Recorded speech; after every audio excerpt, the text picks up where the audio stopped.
Dear Paula, I cried the night you made your cancer diagnosis known to all of us. I know exactly how you feel and what's going on in your head and heart. You see, I was diagnosed in December with colon cancer, stage 3. The most surprising part of this cancer experience has been that so many people cared. That still blows me away.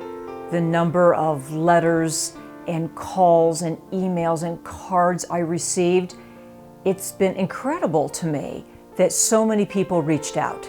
I didn't know I had cancer until I'd had my surgery and I was in the hospital in Iowa City.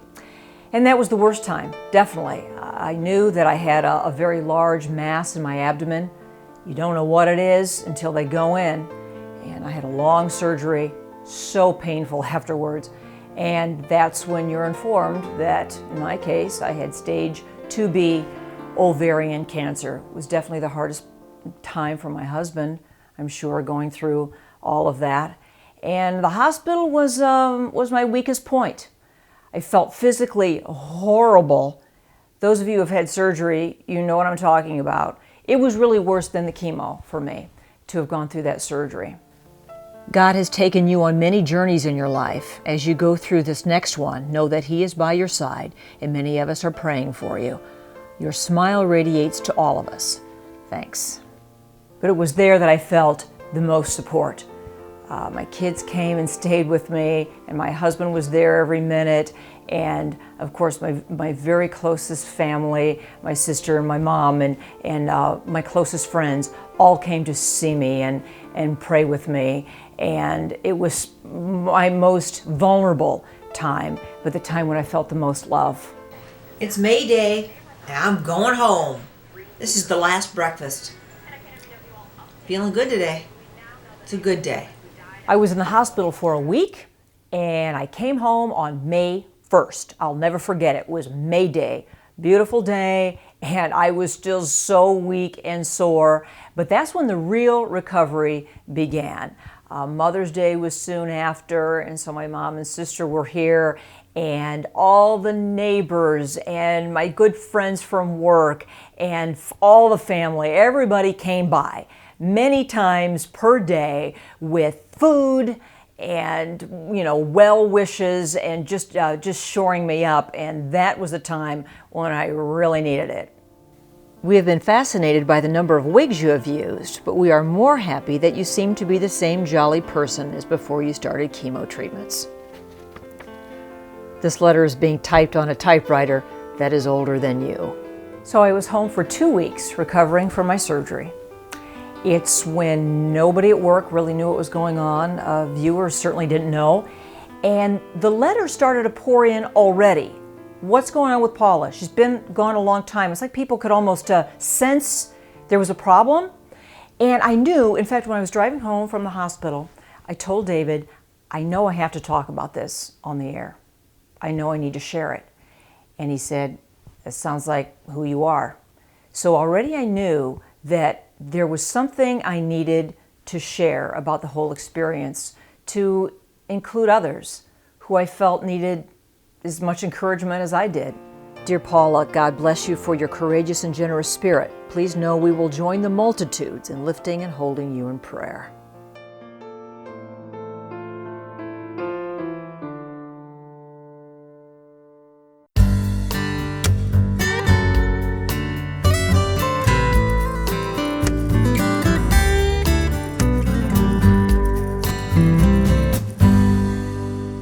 So we set up a camera in the living room.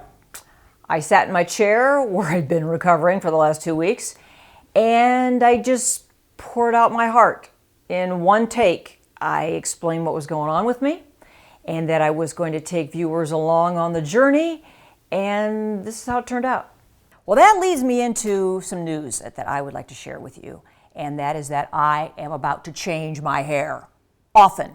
The style, the length, the color, many times over all summer long, and the reason for that is that I have a cancer diagnosis. I have stage 2 ovarian cancer, early stage, which is good. I just had all the surgery, which is why I've been gone for a while, and that turned out well, but now I need 6 rounds of chemotherapy, which will take me through the whole summer, and during which I will lose my hair. And this is what we aired the first day I came back to work.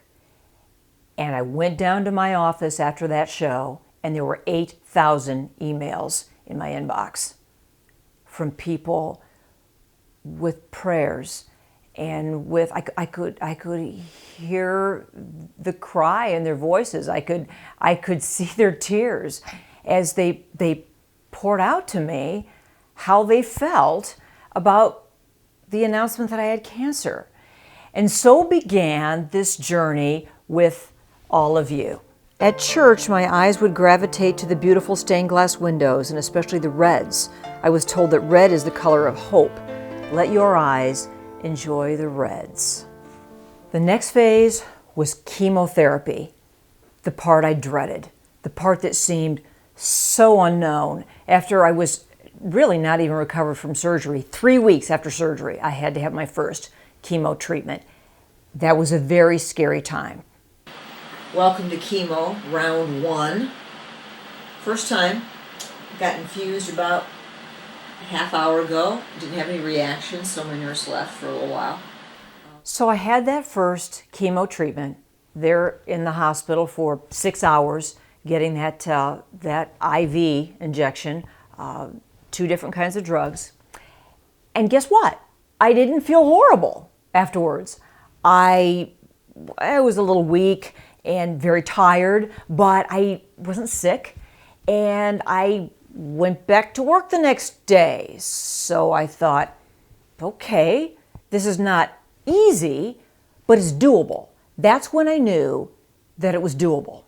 And so it was like that first step where I felt stronger, first step of strength.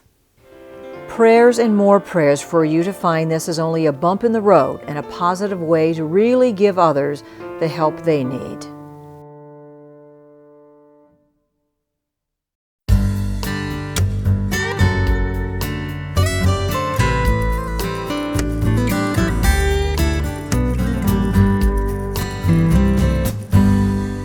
But I knew what was next, and that was losing the hair. It was the first thing my doctor told me. Your hair's going to come out, and it's going to fall out between the first and the second chemo treatment. My treatments were 3 weeks apart. And so I had that first treatment, and a week went by, and a week and a half went by, and every day I'd get up, and I'd tug at my hair a little bit, and look. Okay, nothing yet. It's still in there. But I knew it was around the corner, and so I called Betty's Wig Boutique. Didn't know those people, had never been there, and they've since become such treasured friends. But I made that call, and I knew that I had to be ready to have some wigs on standby, or at least one that I liked. And this is when the fallout began. It was Memorial Weekend, my husband's birthday. We went out with the kids for his birthday, and that morning, it was a Saturday morning, I did my daily pull out, and guess what? Big long strand or two came right out. Just came right out, like didn't hurt, just like it wasn't even attached. And then I just kept pulling. I kept pulling, and more started to come out. And David said, "Stop pulling your hair out." But it's like I couldn't. I knew that finally it had let loose, and thus the second phase had started. Here's somebody who took the time to print out the pictures of my different wigs on our website and glue them all to this beautiful card. Know that you are loved and supported on this journey. I am going to share this with you. This is what I pulled out of my head in one weekend's time, that Memorial Weekend. I called my friends at Studio 7. I said, "Michelle, it's time. Time to get out the clippers, shave it all the way down." So David came with the camera, and this is what we shared with you.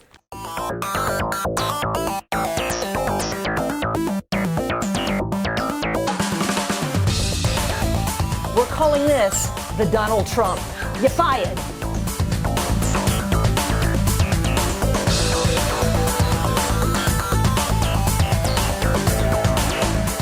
Look, it's the 80s mullet I always wanted.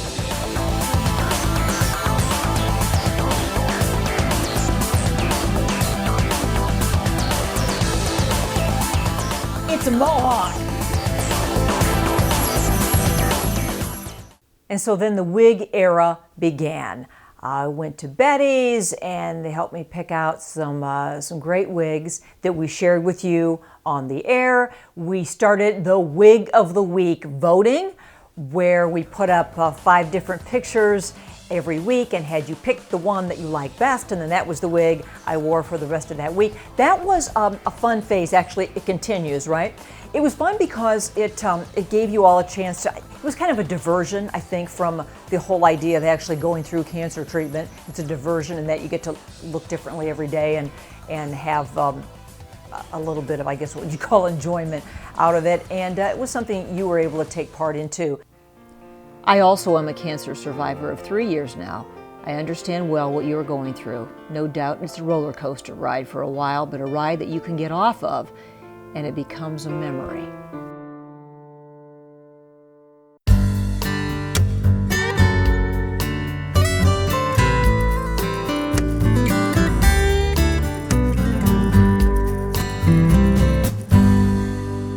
So this was my summer, having my chemo treatments every 3 weeks, missing work only on those days I was in Iowa City. I went back to work the next day and really didn't miss any other work all summer long, all the way through chemotherapy. Activity, very important. I made myself get on that treadmill and go slow. It was very slow at first. Didn't feel like doing it. I felt horrible actually physically, but I made myself do it, and I think it's a big part of feeling stronger, faster. TV news anchor Barbie. We hope you and Barbie will continue to bring joy to so many people for many, many years to come. Lots of visitors throughout the summer. All the folks who love me and have been in my life for a long, long time. My best friend Luann from Florida drove up once and then flew in once during my chemo treatments this summer. My sister Brenda was around a lot, and she is really my role model through all of this, and that she has been through cancer treatment 3 times, Hodgkin's lymphoma 3 different times. 3rd time led her to a stem cell transplant, which she had 5 years ago. Very, very rough time for her and for our whole family. But she made it through that so successfully, and she was so strong. If my little sister could go through something like that, I knew I could, and so she was truly my inspiration. There was actually a lot going on last summer besides my cancer treatment in my life. We changed the time of the show, PSL, coming on at 3 instead of 4:30. We got a whole new set. I had a new producer. We had, Teresa Bryant joined the show. We really had a very active time then, and that also helped, I think, in being able to do something new and fresh at work. And my coworkers were so supportive and so loving during that time. I want you to know that I read every one of those emails. I took a laptop to chemo, and I read every email you sent. I even printed out several of them. I saw your clip on the news last night. We know the master physician and know it only takes one touch to bring about his healing miracles. The next big milestone was a San Francisco trip that I was already scheduled to host with holiday vacations. And I asked my doctor from the very beginning, can I go on a trip to San Francisco for 5 days in September? And he said, well, you'll be done with your chemo by then, so we'll see how it goes. That'll be our goal, that you'll be able to do that. Well, I had just had my final chemotherapy treatment 6 days before we left on this trip. It worked out. I look back on it now and I don't think I felt as well as I pretended to feel, but it was such a great group of folks with us. And it was just a beautiful vacation. It was the first time I'd gotten away since beginning treatment, and it was a special time. Postcards from wine country, California, Napa Valley, home of the wine train. 3 hours on this great train through the Napa Valley vineyards, little wine tasting, little gourmet lunch. All aboard!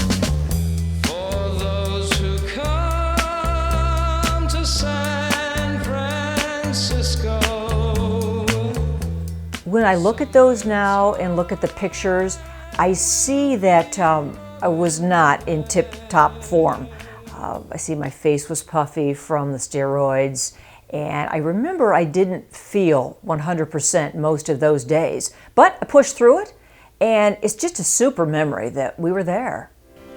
This is the prayer shawl that Fran Riley and his wife gave me when I just got home from the hospital, and it's one of my favorite possessions now. Our Lady of Victory Church, a group of ladies there, they do the knitting on these, and I have to tell you, it really works. I always feel like I'm covered in peace when I wear it.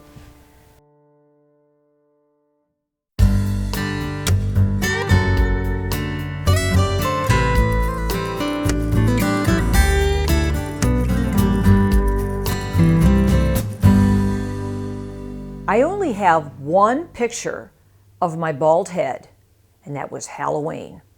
This was my Halloween costume. I was completely shiny bald, and I painted my head teal, my head and face with teal warrior stripes.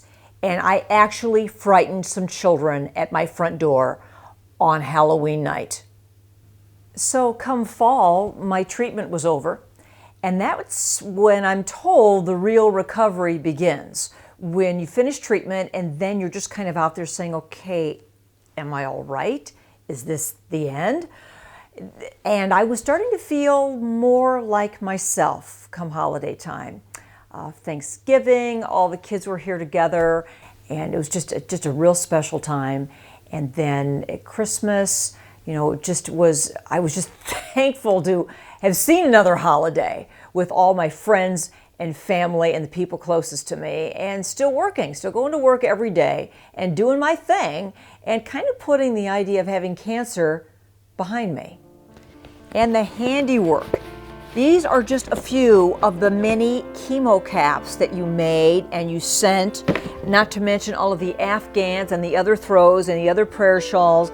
And honestly, I wore every one of these caps all winter long and even last summer because a bald head gets cold. 7 weeks after my final chemo, the hair started to reappear. I wrote about it here on my little journal, November 9th. 7 weeks after final chemo, soft fuzz all over my head, a shadow of eyebrows, eyelash stubs, signs of life. You know, there's that passage in the Bible about how God has numbered all the hairs on our head. Well, start counting, Lord. You are a wonderful witness and your faith shows. We are praying for you, but Jesus is with you.